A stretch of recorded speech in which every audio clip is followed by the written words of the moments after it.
All right, so today we're going to be talking about the Tigers. Not the LSU Tigers, not the Clemson Tigers, but the Tigers of Missouri. That's right. These Missouri Tigers are rising quickly in the ranks, and expect them to be a continuous topic of conversation because they're not going anywhere under the guidance of head coach Eli Drinkowitz. So before we get into talking about Missouri, I just want to say welcome to the Air with Brian Gregoire. I'm your host, Brian Gregoire, and if you're new here, please subscribe. We have weekly videos coming out about college football, NFL. We've got shorts as well. We've got predictions coming up here, and then just talking about basic storylines as well, breaking it down from my point of view. And it's going to get exciting soon as, believe it or not, the fall is quickly approaching. So if you're new here, welcome. We're glad to have you, and please subscribe. I very much appreciate it. So let's talk about Missouri. Missouri is coming off of one of the most successful seasons over the last 50 years.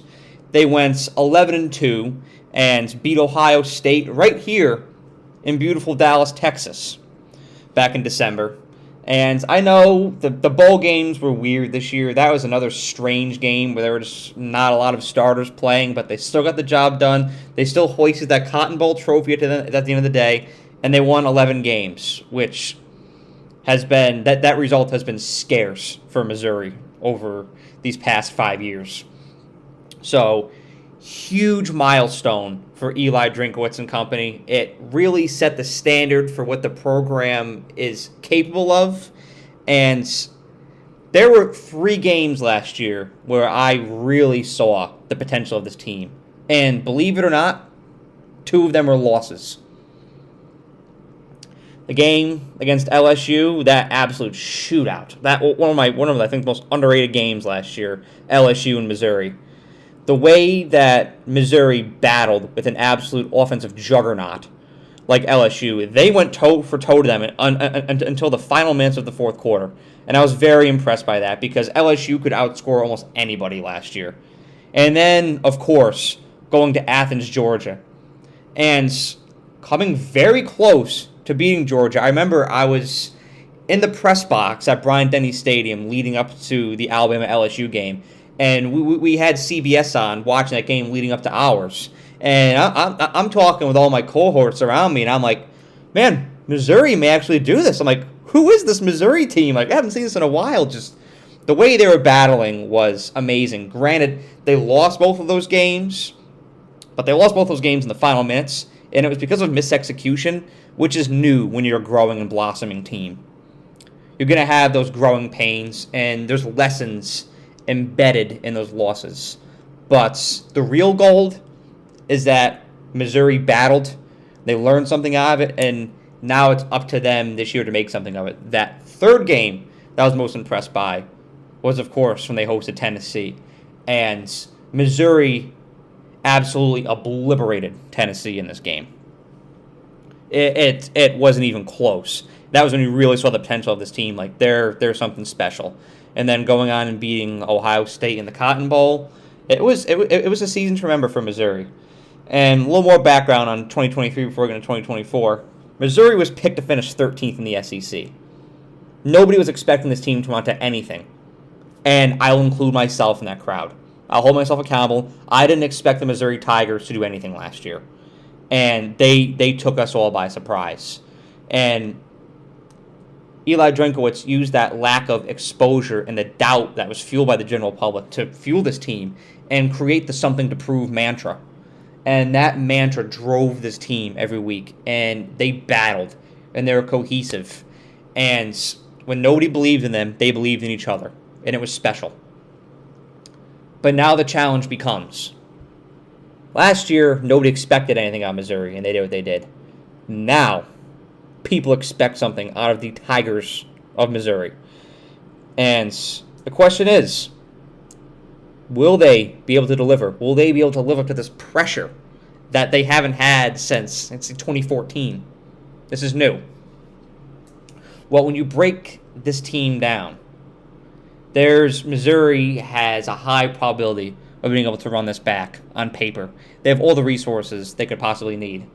They have 79% returning production on offense, which is way above average. That is very favorable for Missouri. Quarterback Brady Cook is returning, and he's a quarterback that you never know what you're going to get out of him week by week. An NFL quarterback I'd compare him to that I grew up watching was Ryan Tannehill.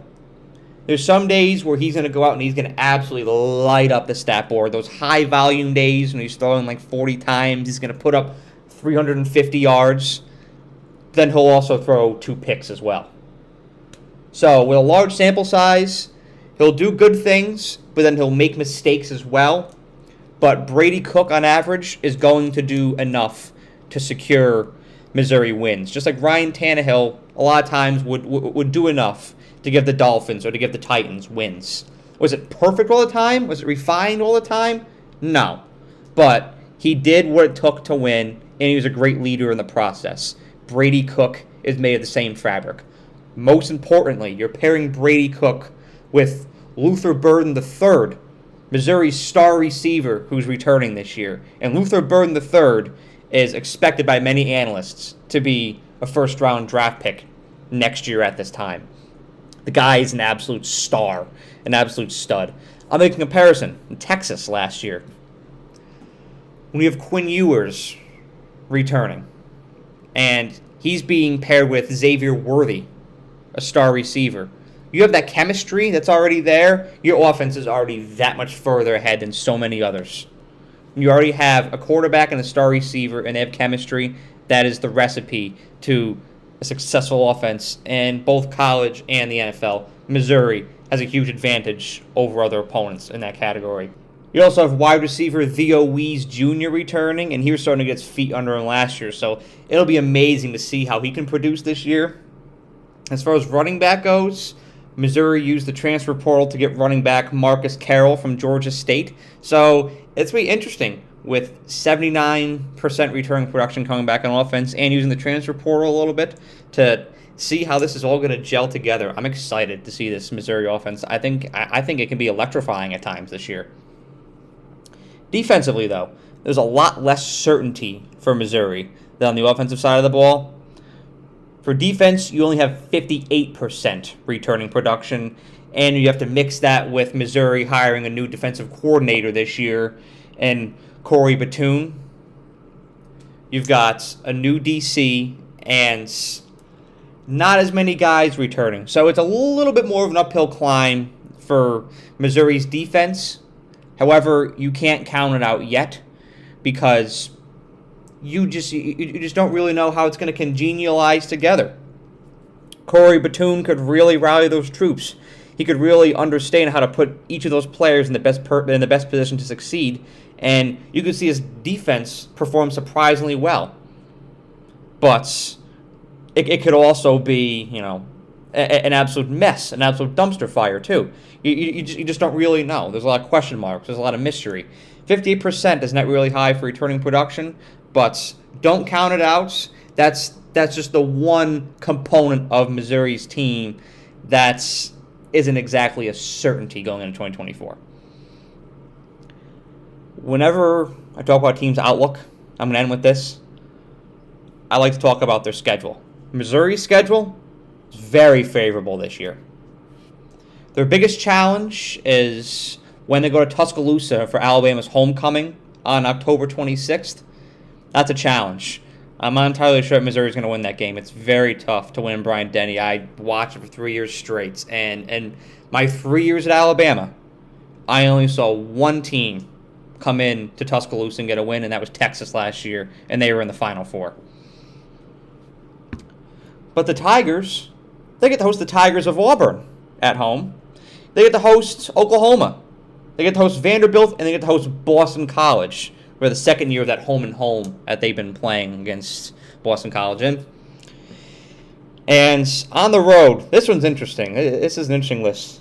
They have to go to Texas A&M, the team that they entered the SEC with about a decade ago. They got to go to Starkville, play Mississippi State. They go to play South Carolina, and this one, they get to travel to the beautiful state of Massachusetts to play the Minutemen of UMass. This is on the road. I can't. can't believe this is a road game. You never see SEC schools go on the road and play G5 schools. My buddy, Will Miller, shout out Will Miller, reached out to me the other day and asked, when's the last time you've seen an SEC team go play a G5 team on the road? And I said, Will, I can't remember. Well, we're going to see one this year, Mr. Miller. We're going to see when Missouri goes to UMass, that highly coveted matchup. The circumstances certainly align. Missouri has all of the resources that they could possibly need to make another run. And with a 12-team playoff, I expect them to be in. I think that they have everything that they could possibly need to get themselves back in the top 12 and secure a spot in that 12-team playoff. The ball of execution is in Missouri's court, and it is up to the Tigers of Missouri and Eli Drinkwitz's squad to execute and make the most of this opportunity at hand. Have a great day. Thank you so much for watching this video. I really appreciate you and the time that you took out of your day to watch the video. And if you enjoyed it, please be sure to like the video and share it, as well as subscribe to The Era. The more likes and subscribers I get on this channel, the more resources I can attain, and the more resources I can attain, the more value I can provide to you, the viewer.